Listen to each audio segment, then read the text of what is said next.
সপ্তাহে একটা দিন যখন ছুটি পাই তখন মনে হয় কোন কাজটা করব আর কোন কাজটা ছেড়ে দিব ভেবে উঠতে পারি না। আসসালামু আলাইকুম, সবাইকে ওয়েলকাম জানাচ্ছি পাপড়িস লাইফস্টাইলে। চলে আসলাম প্রতিদিনের মতো আরেকটি ভিডিও নিয়ে।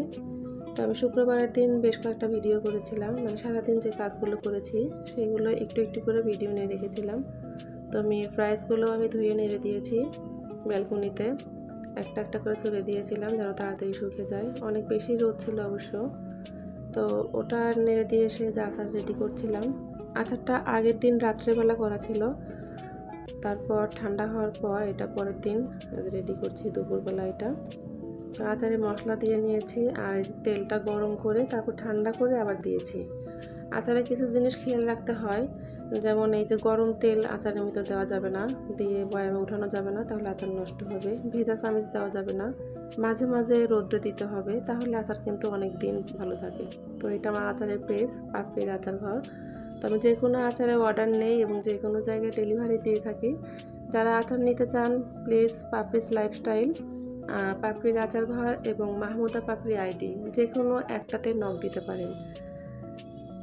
আচার রেডি করার পর বাজার নিয়ে এসেছিলাম, তো সেগুলোই কেটে কুটে রেডি করে রাখলাম। তো শাক নিয়ে আসছিলাম, একটু শাক কুচি করে রাখলাম, মূলার শাক। আর এখানে মুরগি আছে, তো মুরগি একটু বিরিয়ানির জন্য রেখেছি। আর হাড় হাড্ডিগুলো এক জায়গায় রেখে দিলাম, সলিড মাংস এক জায়গায় রেখে দিলাম, কারণ সলিড মাংস দিয়ে শুধু মোমো তৈরি করবো, কারণ এটারও বিজনেস আছে।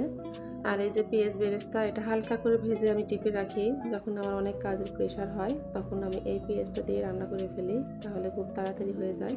আর এই কড়াইটাতেই আমি বেশি কাজের চাপের মধ্যে রান্না করি, কারণ এই কড়াইটা সারাদিন মাজলেও কালো থাকবে, না মাজলেও কালো। এই কারণে কাজের চাপের মধ্যে এটাতে রান্না করাই আমার জন্য সুবিধা হয়। আর এখানে হলো ফ্রোজেন গাজর, সেটা একটু বিরিয়ানিতে দেওয়ার জন্য বের করেছিলাম, দেখলাম অনেক বেশি বরফ হয়ে গিয়েছে, তো ওইটা বরফ ছেড়ে তারপরে যে বিরিয়ানির মধ্যে দিব। তো যাই হোক, ভিডিওটি যারা দেখছেন বা এতক্ষণ ধৈর্য ধরে দেখেছেন আছেন, তাদেরকে অসংখ্য ধন্যবাদ। যদি কোনো অংশ একটু ভালো লেগে যায় একটা লাইক করে দিবেন। আর আমার ফেসবুক পেজে এবং ইউটিউব চ্যানেলে যারা নতুন আছেন প্লিজ একটা সাবস্ক্রাইব করে দিয়ে আমার পাশেই থাকবেন। এই কাজটি যারা অলরেডি করে দিয়েছেন তাদেরকে অসংখ্য অসংখ্য ধন্যবাদ।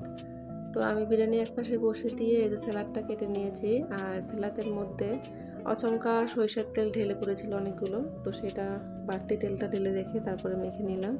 আর এই তো আমার বিরিয়ানি হয়ে গিয়েছে। উপর থেকে একটু পেঁয়াজ বেরেস্তা দিয়ে দিলাম। আজকে এখানেই রেখে দিচ্ছি। সবাই ভালো থাকবেন। আল্লাহ হাফেজ। আসসালামু আলাইকুম।